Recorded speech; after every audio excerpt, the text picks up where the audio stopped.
Bills win 27-21. They put themselves in position now to play for the AFC East crown. But there is also a world where Buffalo might not make the playoffs. If they lose in Miami, they can win the division and not make the playoffs in the final week of the season. They could be the number 2 or outside the playoffs.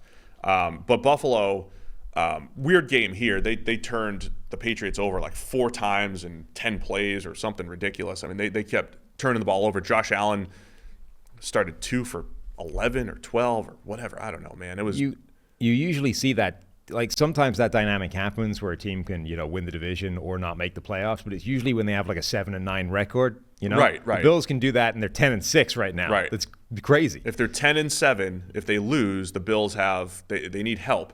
One of the teams they need help from, though, is the Ravens.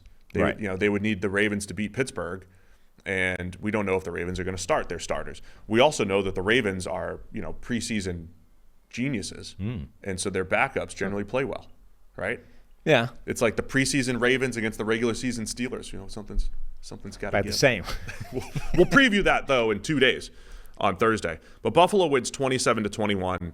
Bailey Zappi finishes with 3 interceptions for the Patriots. I don't know if any of them were on him, to be honest. You've got Devontae Parker running a terrible slant. You have Jalen Reagor running a go, just not even looking for the ball, and Zappi's throwing it behind him. And then there's a batted pass where Ed Oliver makes an incredible diving one-handed pick.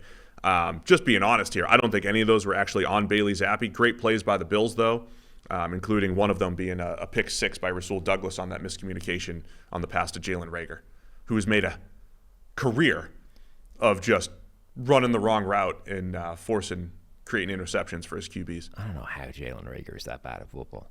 Yeah. I would never throw him any pass ever again. I mean, he ran a post. I would never run anything because he's supposed to run a 5-yard hitch against off coverage. I would never throw anything in which he has an option. Right. He should be used strictly as a decoy. Like, you're there only to show a route to the defense to make them cover something. I think he could probably run an over route, but I do think he screwed Cousins out of an interception on an over route last year too. I used to play pickup soccer with somebody, and we would debate whether you would prefer to have this player on your team or the open space that one man less would give you, right? And the conclusion was you would rather have the empty space, because the problem wasn't that he was just so bad that you didn't want him playing, but he would make the right run, and then you would pass him the ball because he made the right run into the right space and then screw it up. So you're like, it's worse than not having that option, because at least you don't have that option. The problem is when he makes the run, you're suckered every time into going, let's pass him the ball. What's the worst that could happen? And then you lose it immediately. So that, I think, is a question for Jalen Reagor. Would you rather have on the field Jalen Reagor or 10 men on offense every play? It's a toss-up, man. Yeah. The Patriots also had an opening kickoff touchdown in this game, which is the only reason it was close for the majority of it. New England kept turning it over. Buffalo, other than the pick 6, they just couldn't capitalize. They kept settling for field goals. That's why it was close. Yeah. New England's offense did actually come to life a little bit and did make it close.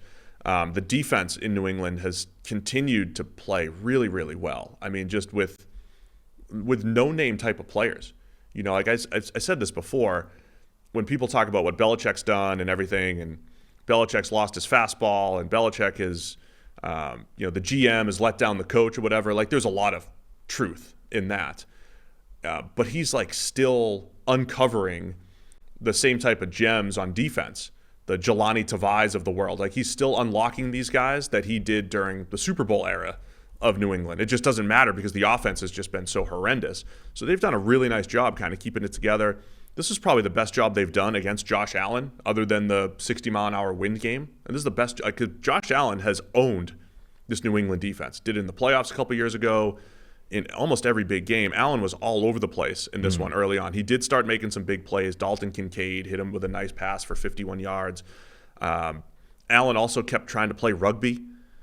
God, that was a beautiful offload out of the tackle. But he tried to do it later, and he almost turned, like, dude, look, we're getting ready for we need to see Josh Allen in the playoffs. Do you remember that? We need it. One of his first playoff game against Houston, he did that, like, falling over upside down, offloaded behind his back to a tight end that wasn't even there. Like, it was one of the craziest offloads. You say offload, I say fumbled.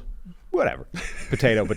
It's one of the craziest like lateral attempts I've ever seen in my life was what he did. This was like that. I mean, he had 3 guys dragging him down and instead was like, I can get this away to the guy right next to me, and did. And I think they got a first down out of that play, right? But they got a first down on that one. Then there's this other one where he's like slowly going to the ground. Like I could see it in his brain. He's like, I'm getting tackled. There's 2 people on me. Yeah. Can I maneuver the ball just enough to get it? Oh, it's on the ground. Like he's in that game, he was attempting offloads / laterals that were crazy enough that they would be. There were rugby players that would say that's too much. Like that's too risky. You know, like there's a debate in rugby about how much you want to offload because if you don't get it right, you turn the ball over. And it's a much smaller deal in rugby than it is in football. Yeah. But still, there would be rugby players saying, look, that one is too much. Nah, can't do that. That's ridiculous. Never going to get that successful. It's not worth it. Take the contact, take it to ground, get the ball back. And instead, Josh Allen's out here going, I can make it work. And, he did 50-50. One of the 2. Oh, man. I mean, it was it's always entertaining. So anyway,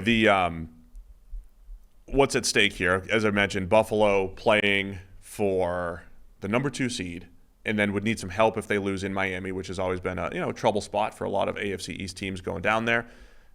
And then for New England, they're in this world where they might have to choose between losing and having a chance at QB2 and beating the Jets next week, who, Bill Belichick loves beating the Jets, right? So they've got this, we'll preview it again on Thursday, but New England's in this world where right now they're the number 3 overall pick, but strength of schedule, it's like so tight between them and Washington and Arizona. Strength of schedule is going to determine who picks at 2, 3, and 4 if they all have the same record. Because Arizona goes and wins randomly. Because Arizona went and beat Philadelphia. Rasul Douglas with a great game. That's proving to be a really important pickup for Buffalo, whose secondary for the second year in a row has been just wrecked over the course of the season. They go and trade for Rasul Douglas from the Green Bay Packers, who, you can argue they got rid of him because they kind of thought their season was over. Instead, the Packers looked like they might go to the playoffs, and Rasul Douglas is going to help Buffalo to the playoffs as well. Like, wild dynamic.